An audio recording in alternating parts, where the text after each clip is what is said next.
Why I host a regular sound bath question or practice is such a good question. My thoughts are racing faster than my mouth is talking. Um, I'll give you the long story and the short story. The short story is because they're super effective at helping people feel at their optimal best. The long story is um, I was studying for my physics degree in human movement, and I had a focus on ergonomics, which is having the workplace suit the person rather than changing the person to suit the workplace. And we did this, we had this study about big rig truck drivers who had eye strain, gut health, and low back pain. And people would think, oh, they eat trucker food and they drive for too long and they sit for too much. But what we found out is that there was a specific vibration frequency from their steering wheel, from the seat, which um, went up their bones of their pelvis, up their spine, and from the floor where they were working the brake and the gas pedal, that specifically matched the tissue of the eyes, the gut, and the low back, spine, and soft tissue. And when these frequencies um, clashed, I guess would be an easy word to understand, it created chaos. And chaos in physics um, is renamed inflammation in biology. So there was inflammation and distress in these tissues. So that brought about this study, this body of work, brought about changes in policy as far as human resources and facilities and safe practices to change the amount of rest to work ratio for um, driving time. It changed seating, so the seats were no longer attached to the floor through a stem. Um, it was the beginning of suspended seating, and I can't remember what we did with the steering wheel, but there was an adjustment, and the ripple effect was improvements, lower injuries, lower accidents. It was quite a phenomenal piece of work. And very shortly after that, I took my very first trip to Southeast Asia because I was born and raised in North America, educated here. I went to Southeast Asia, and of course, when you go there, when you go to a new place, you kind of think, "Oh, this is my one and only time, so I'm going to see all the tourist spots." And so, hiked up to a monastery, a Buddhist monastery, and um, there was a healing day, and people with various health issues were lined up as far as the eye could see. And it was not an easy way to get up to the monastery, let me tell you that.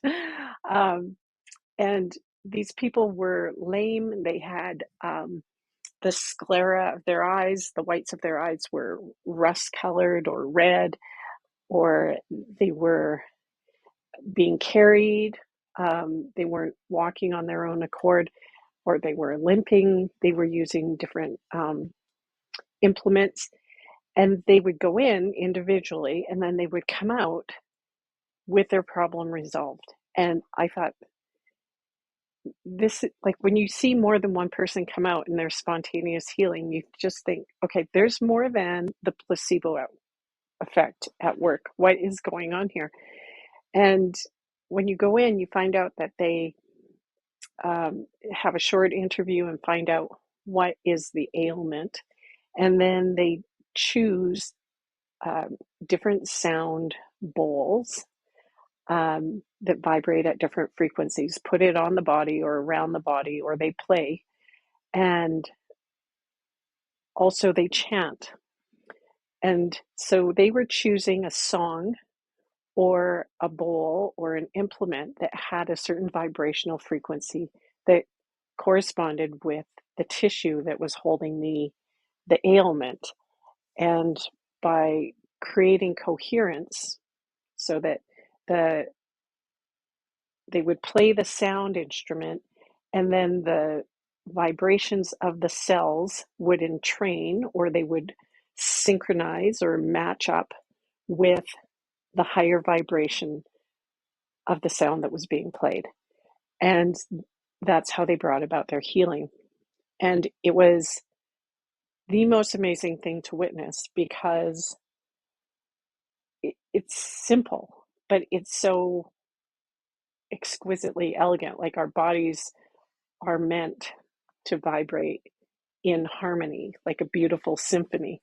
But when our different tissues are not harmonious like an orchestra, when they're just like playing their own sound, their own vibration, there's incoherence. So when the body is brought back into a coherent state, it functions optimally, beautifully. And if we go to another ancient perspective, which is Ayurvedic medicine, and look at um, the chakra system, there are 7 energy systems vertically stacked from our pelvic floor up above our head, so along our spine. And these correspond with hormone endocrine glands that release hormones identified in Western medicine. So I was having this experience where East and West collapse and match each other. They find solutions, but they call it different names. And one is based on a scientific explanation, and one is based on a tradition, if I can call it that, a tradition of beliefs and explanations.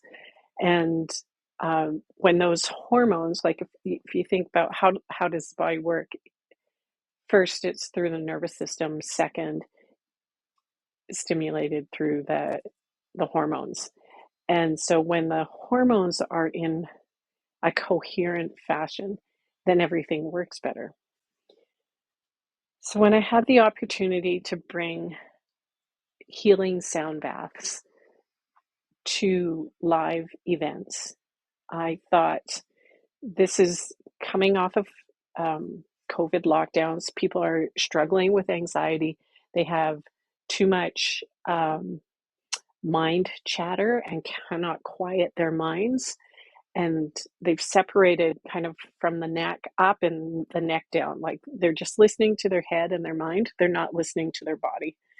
And so I wanted to bring that to friends and family. And then I opened it up to the public. And now I have a core group who do a regular practice, and we have a membership, and it's also open to the public.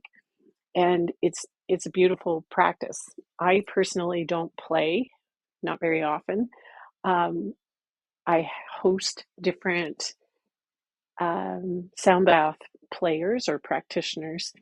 And I would say, if you're choosing a sound bath, or if you would like to have this experience, more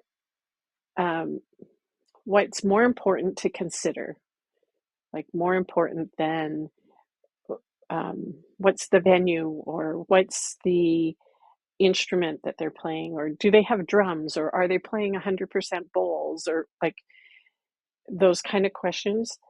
A more important question is, what is the intention of the player?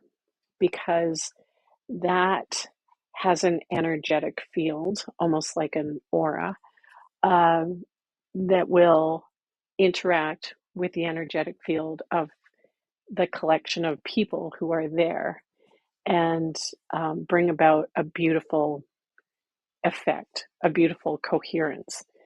So if you're interested, if you've ever been curious, I encourage you uh, to bring yourself to a sound bath. That's 80% of it. The sound bath takes care of you and does the rest.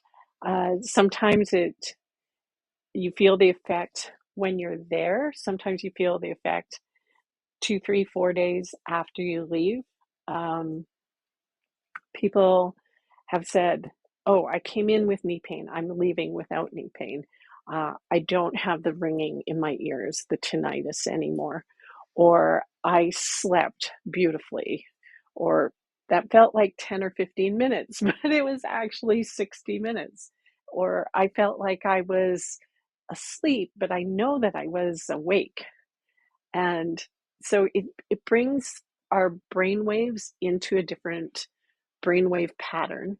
And brain science tells us that 20 minutes of a sound bath is equivalent to 3 hours of deep rest. So that's part of the reason why it can be so restorative. It's because we get our brain waves into that restorative state using sound. So I hope this has piqued your curiosity and you find a sound bath near you.